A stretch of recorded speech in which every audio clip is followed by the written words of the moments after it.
We kind of already had a lecture about transformers. Kay, I think, gave a wonderful overview of some of the work that he was doing, trying to use the GPT model, the transformer. Check out his slides. I put them on the drive where we have all the other slides, and of course also his recording from the lecture. So what I would like to do is let's talk about transformer, because we kind of had a wonderful presentation about this. I would like maybe to give this in a broader context today, and the context is basically this idea of embedding, and because self-attention is a state of the art. Really, kind of people are excited about the performance of transformers especially in the text, but some of the best results really both by Magenta and by Facebook or the OpenAI are in the domain of using transformers for music. The idea of embedding, okay, so kind of like a little bit backtracking and having this sort of bird's eye view of machine learning. Normally you would say we build a model, right? And we have some kind of training data. And what the system learns are some parameters of existing data by using the training data. So you have the paired XY, that's the supervised task.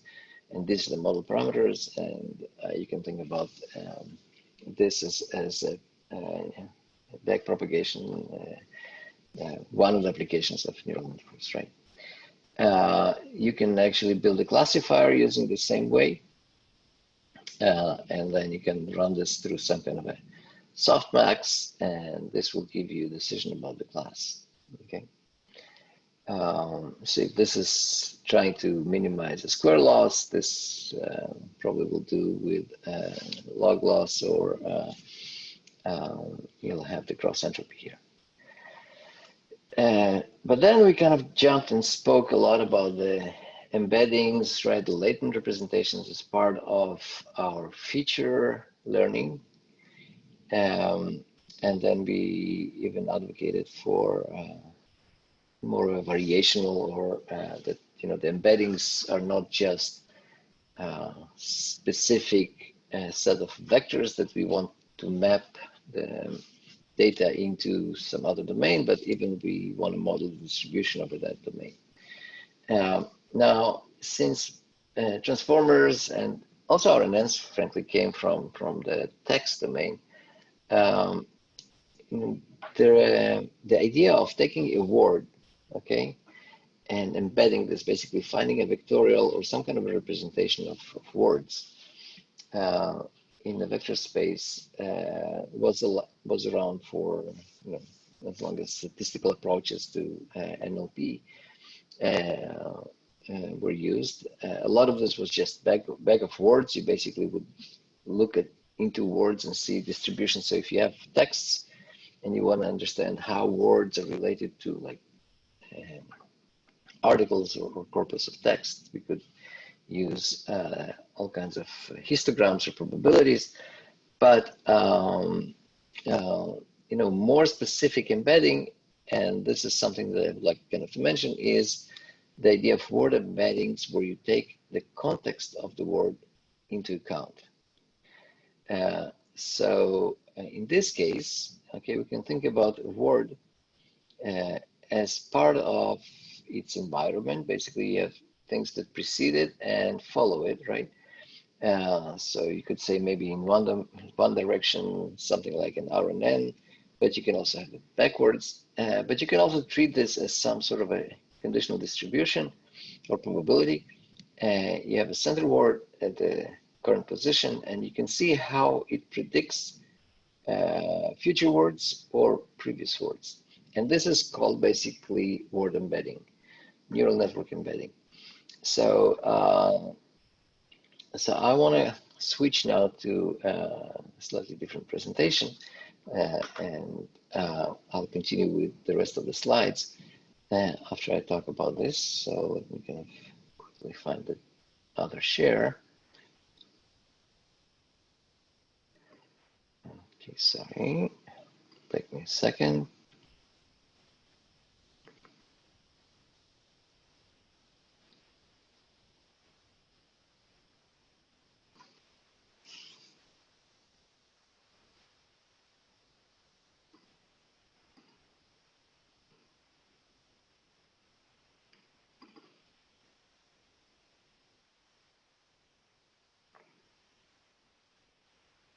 Okay.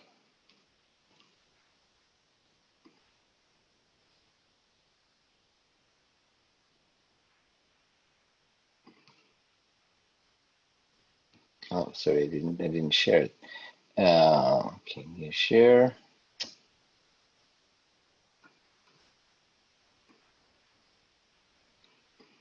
All right.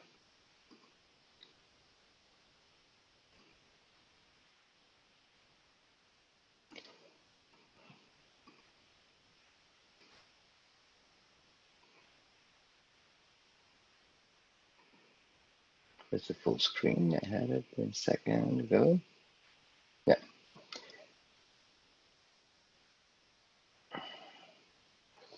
So, so this work about Word2Vec and music, basically, okay, I hope this kind of is visible.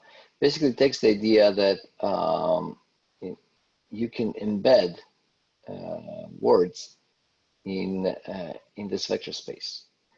But not only that you kind of have a geometric representation, also this geometric representation is meaningful in the sense that things which are close by in some kind of semantic sense, which means the meaning is similar, will be related to each other.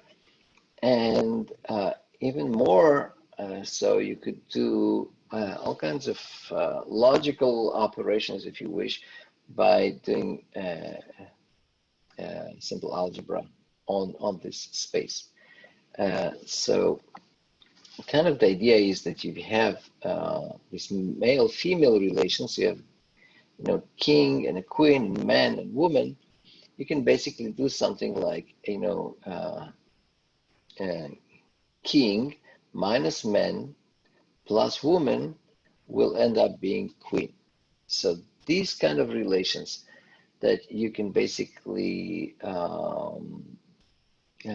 move along these two representations. So if you have relations between different countries and different capitals, okay. So if you now ask what is the equivalent like Madrid and Spain, but in Turkey, you will basically go from Madrid, Spain, you jump to Turkey and come back, and you'll find out that Ankara, the capital. So the concept of the capital is kind of related to also the concept of a state. So you could kind of reason about things in the text by walking in this latent space, if you wish, or this embedding. And by moving from concepts, you will basically be able kind of to make a reasonable or meaningful inference about either for generating or for inferring some structure of the text. So the idea of continuous vector space in which semantically similar words are represented geographically or geometrically, I would say, close to each other. Kind of this whole idea that language and music is similar has been researched a lot, and there's some references here. We mentioned the idea that grammars have been used traditionally also as a way to describe music. That was maybe Leonard Bernstein's lectures about music are very heavily motivated by a lot of the development at the time about grammars, and there's this huge theory of generative theory of tonal music, which is also very interesting, but that was a collaboration between a linguist and a musicologist. Talking about expectations or expectancies, You could also try to kind of see if expectation in terms of how similar or how logical the continuation of words is, unexpected words and notes generate peaks. So there is this also idea of you parse or you try to understand or predict text, and the way you predict music, at least the emotional aspect of unpredictability in music and in text can be measured by brain potentials in the brain. So we kind of have similar reactions and maybe the similar mechanism that tries to analyze and understand text in music, even though one has really, you know, the notational meaning. It, you know, usually represents something in the real world, while music could be just an abstract sequence of sounds. So this idea of Dorian Hermans, and these are slides that she provided with the students of her, Chuan, in 2017, and the paper here describes their attempt to kind of use so-called Word2Vec, which is this technique of embedding words into vector space by learning not just an embedding like an autoencoder, but actually predicting the word based on the context, or predicting the context based on the word. You know, there's two different types of Word2Vec, but this is an embedding. So just thinking about words being embedded in a vector space that has a meaningful structure. The question she was asking is, can we do the same kind of semantic similarity? Can we embed this into a vector space where we have semantic similarity by looking into context? So what she did was basically parse music into these slices and think about them as words, and then run a similar method to Word2Vec to embed this into space. And what she found out is that this Word2Vec representation, where it tries to use basically aggregates of notes and represent them by learning how it predicts the context, becomes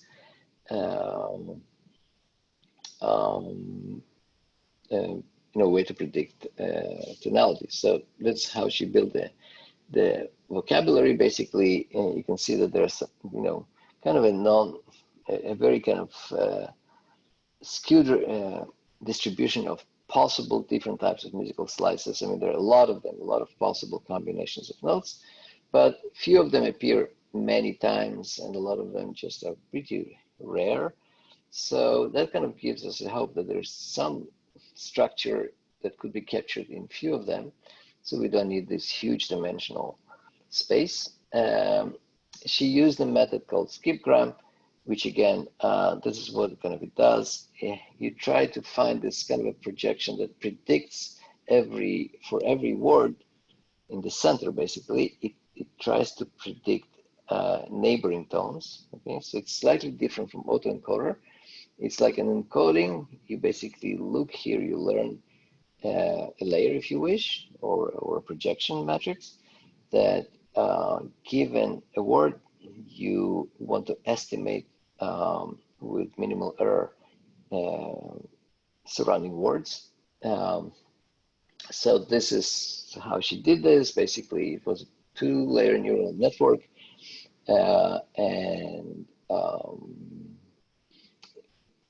the details should be found in the paper. I mean, what I want to explain is basically what this sort of a reasoning or this sort of an embedding does, because I think the idea of a latent state that has some kind of captures meaningful structure is important for the generative applications. And we didn't really explore the Word2Vec, so I think this was kind of a useful term. And also the other more of a instructional purpose was that as you proceed from Word2Vec to self-attention, this was kind of a natural evolution of ability to embed and reason about text. So music pretty much will follow the same. So given this embedding, okay, that's the number of iterations. When she trains, basically here she's trying to see can we basically measure distance so that in that space she is measuring the distance between the embeddings using cosine distance. So it's cosine distance between a reference chord C major to all the other chords. Okay, and what you see is that, of course, we expect chords that in some sense have the same musical meaning to be closer to the reference chord. And what she finds out is basically that if you look at, after enough training, you can see that there is this kind of a logical structure that follows a circle of fifth. In what sense? So if we start with C major, the closest one, okay, will be either the red, okay, or the blue, F and G. One will be fifth above, another one will be fifth below. So these are kind of the closest ones. It kind of, during training, kind of jumps around, so they seem to be pretty much either the G is closer or F is closer, but they're the first closest, two closest chords. And then you go and you look at the next ones, you'll have A and E flat, and so on. Then you go to D flat and G, or G and D flat. And you can see that it basically is kind of structured according to the circle of fifth. And if she plots this in this distance matrix, and just know that here, this is the circle of fifth. So this is a little bit small, but if you look here, it goes C, okay, and G and D and A and E, and going the other way, C, F, B flat, E flat, and so on. So this is already arranged in the circle of fifth. You can see that if you compare every chord to everyone, the closest ones are the ones that are, of course, to itself, but you can see that it kind of decays. So the closest ones become the ones which are 1/5 apart, then 2/5 apart. So basically it kind of shows that this embedding, and also here she plotted the angles of between these vectors, you can see it kind of follows the circle of fifth. So they took basically, this experiment takes the Bach's well-tempered clavier and they transposed it to all keys. So you have basically the two volumes of preludes and fugues. So it's 12 times 2, so 24. Times 12. So they basically moved each one to all of the keys, and they have this sufficient amount of data to train the network. Shows that fifths are appear to be closer together, and this is really by doing this statistical analysis, basically embedding every chord in the context of neighboring chords. So the next step, basically, all right, are we done with the? Yeah, okay. So that's actually the last slide of her presentation. So I'll move back and move on to other things like the attention. Let me see if the time permits. Yeah, we still have a few minutes. But the basic concept of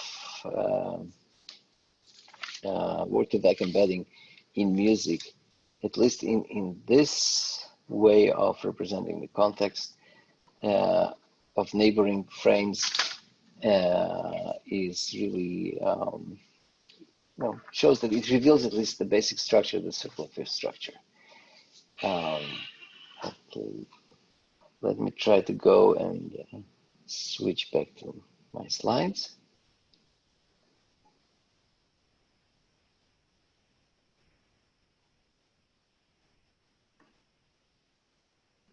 Okay, so I'm continuing. Hopefully, switch the slides. Okay, I'm not following. Thumbs up, thumbs down. So if you don't see the slides, just shout in, please.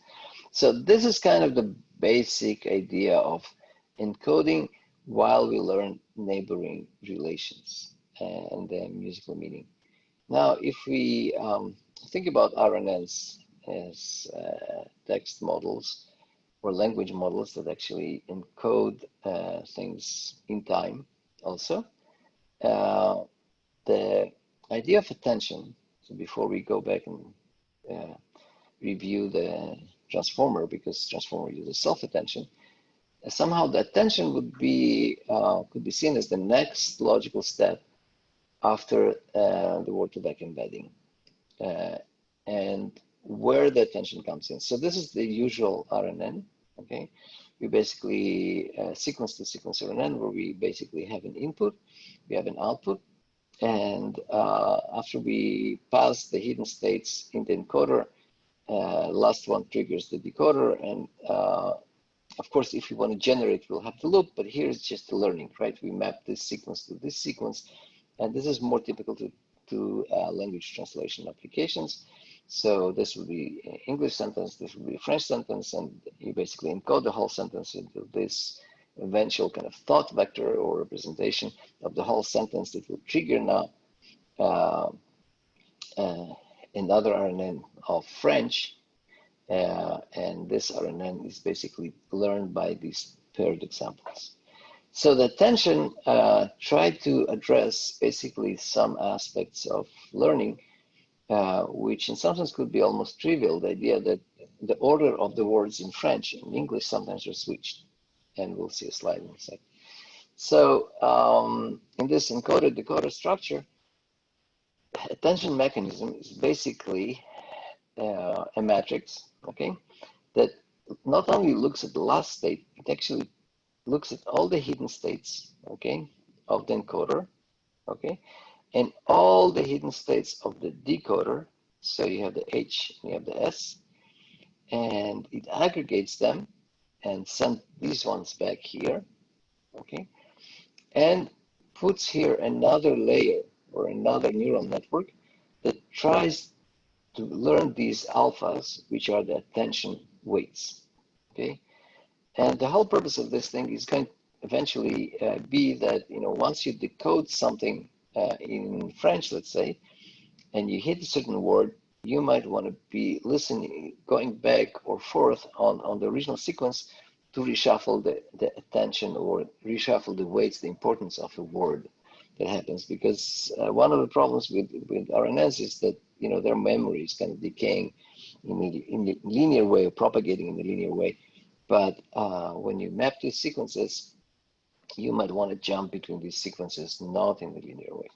So basically what we have here, okay, is that once we have these attention weights, okay, we basically create a new set of inputs, okay, and that are added to the decoder. So that now the decoding not only takes into account the past of the RNN, okay, which you know, which it does just by the nature of the RNN, and not only, you know, there's this one C, this kind of state that is passed from the encoding to decoding. You input these attention or these coefficients here, C, at every step, and it will basically be influenced by the hidden vectors weighted by the attention.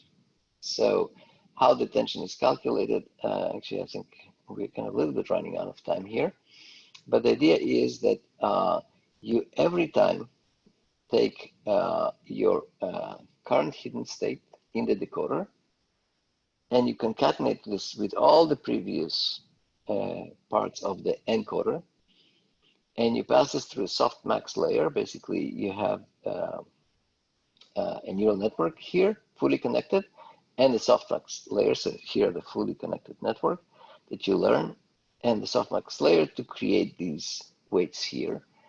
And in some sense, this is the basic attention model, okay, that now tries in some sense to correlate or take into account how the hidden states of the decoder and the hidden states of the encoder are correlated, okay? So it's not exactly correlation, even though it kind of looks like a correlation matrix. So this, I think that's where kind of it makes intuitive sense, because what we have is we have the RNN encoder, we have the RNN decoder, and we have attention weights, okay, which are calculated by learning this weights matrix. And what we demonstrate here is this phenomenon I mentioned that, let's say, when you want to decode or translate French to English, there are these interesting phenomena that happen, and I think this one is much more evident than this, so I'll focus on this example. But if the English sentence is the agreement on the European Economic Area was signed in August 1992, and end token, and the parallel French is l'accord sur la zone économique européenne a été signé en août 1992. Sorry for my French accent.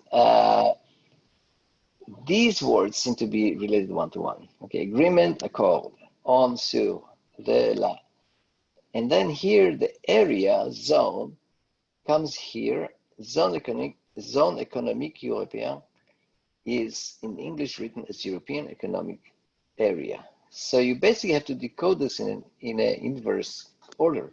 So when you get here, okay, you basically have to skip to European, and then it will, English will predict economic, but the French should be basically predicting back the economic here and zone here. So these maps allow much more efficient kind of attention to how every word here, every embedding in the word here would be actually passed to the decoder to create the word. And here's another example. So I felt it's important kind of to give this idea because the attention itself originated from this extension of embedding into RNNs. But instead of just passing the last hidden state to translate it to something else, you actually wanted to create this sort of relations or correlations between things that happen. Now, this kind of just to remind us of what the self-attention was in the previous lecture. And the self-attention is basically trying to now do a little bit of the same trick, but when you have the same input and output, where you take basically create these three embeddings, Q, query, key, and then value. And here you basically, for this query, you correlate this with all the keys. Okay, so Q1 is times K1, Q1 times K2, Q1 times K3. This creates this sort of an attention weight. Okay, and then you basically weight this third embedding, the value, by multiplying this by attention. So the reason this is called attention is pretty much because it kind of tries to do sort of the same thing. This by these multiplications here of Q1 to K1, Q1 to K2, it basically tells you how much it should be considering other elements of the same layer. Okay, so the self-attention is not, so you can kind of think about the previous attention. If you apply it to yourself, it will create these kind of cross correlations because things might be reappearing in your own sequences. So even when you listen, if you think about language, sentences from the same language or even the same sentence, it will have these kind of close relations in terms of meaning farther away in the sentence that will tell you well to pay attention to somewhere earlier in the sentence. This is basically how we interpret even a text in a single language, right? When we read the paragraph, we sort of like refer to things that were already introduced in some way before. So our attention is not just decaying in a linear way with time. It actually triggers maybe some memories and some references, and definitely in music it happens. Some phrases actually point all the way back to maybe even the beginning of the music. So this is the self-attention layer, and this was how it was basically calculated with these, the two features that are learned, the softmax, very much like in the attention in the RNN, and multiplied by the value. This is the attention that it is given. So let me stop here because I think the music information dynamics is actually something that would make sense to introduce briefly, but in a separate video. So I'll stop the recording.